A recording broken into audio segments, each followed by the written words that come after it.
Even before the pandemic, the majority of Americans lived paycheck to paycheck. And when finances are so tight, it can be hard to think about how you can save extra money. But today, we're teaming up with Chime to talk about getting on better financial ground. And here to help us is money expert and award-winning author, Melissa Leong. Hi, Drew. Hi, Melissa. I am so excited to be speaking about this with you. And I'm going to start off with this question, which is, what is the first thing that you should do if you're struggling to save money? So when you are feeling anxious or stressed out about something, it is completely understandable to want to just look away from the dark and scary place. You're like, la, la, I don't want to know. But I promise, if you just turn the lights on in your financial house and take a look, that action is very powerful. You need to understand what's happening before you can figure out what you're going to do about it. And so I would download, print out all of my bank statements, my financial statements from the last, say, 3 months, and see how much money has been coming in and how much money is going out, and to where. You want to get an idea of your income, your expenses, categorize them. I'm old school, so I do it with a paper and a pen, but you can do it with apps, you can do it with a spreadsheet. You're essentially creating a budget, and this will give you a better sense of your situation as you move forward. I'm old school too, because I was picturing multiple color highlighters on that paper. So what if someone decides to face it and then what they find is even worse than what they were trying to run away from in the first place? So if you're brave enough to face it, first of all, high five. That's an incredible feat for something that is often very stressful for people. But once you do, if you find that you are in a situation where you don't have enough money to pay for more things beyond your essential needs, then you really only have two main options: make more money or cut back. So let's talk about cutting back. You know, you've already created this wonderful color-coded spreadsheet with your highlighters and your sticky notes. Divide them into needs and wants, and then go line by line and figure out what you can cut and what you can trim. Now, when it comes to your needs, you can negotiate with your service providers, call them. I just did this with my insurance company. I called them, I said, it's the pandemic, I'm not commuting, and they lowered my premiums. Now, when it comes to your discretionary expenses, your wants, you can't leave nothing for fun, right? Because that is a recipe for disaster. But you can agree, have a conversation with yourself and say, you know what? For the next specific period of time, I'm just going to make some sacrifices. Maybe that looks like canceling or pausing some subscriptions or memberships. Maybe that looks like a month of no spending. So only on essentials where you would spend, or maybe no spend Mondays, Wednesdays, and Fridays. But whatever it is that you cut, you want to make sure that you allocate that amount to savings. Otherwise, you'll just end up spending it on other things. Okay, so your latest paycheck comes in. What do you tackle first?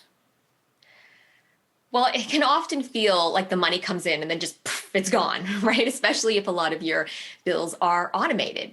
But again, you've done this budget, this spreadsheet, and you have a better idea of where everything is going. If your bills are not automated, you want to list them and write down when they are due so that you are not, well, it sucks to waste money on late fees for missed payments, right?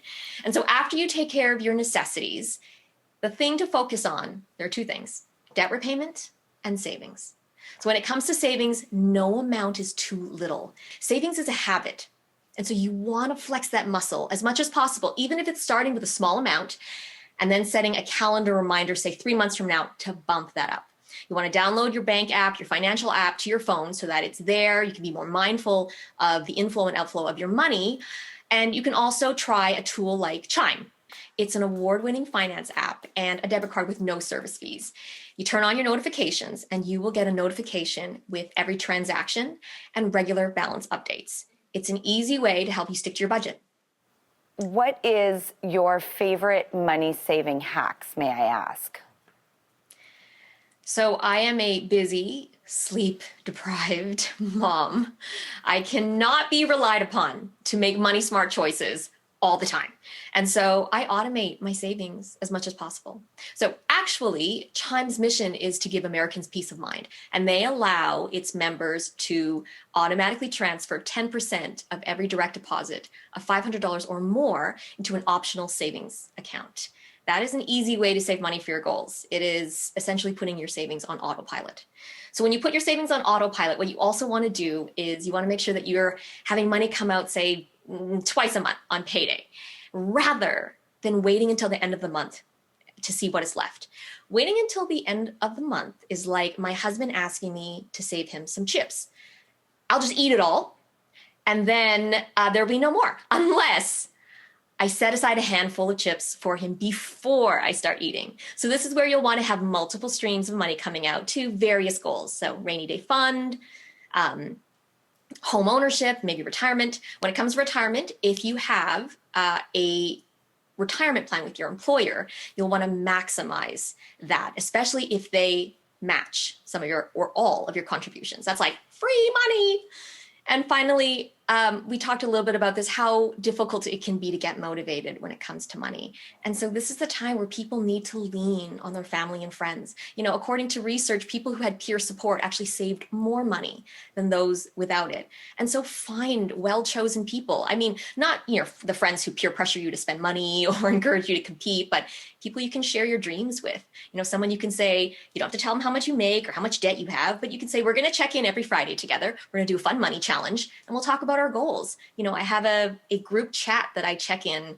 I check with them before I buy almost anything, actually. And they're this lovely, non-judgmental group who say, Mel, you know, this virtual shoulder shake through the phone, you have other goals that you want to save for. You probably don't need that, do you?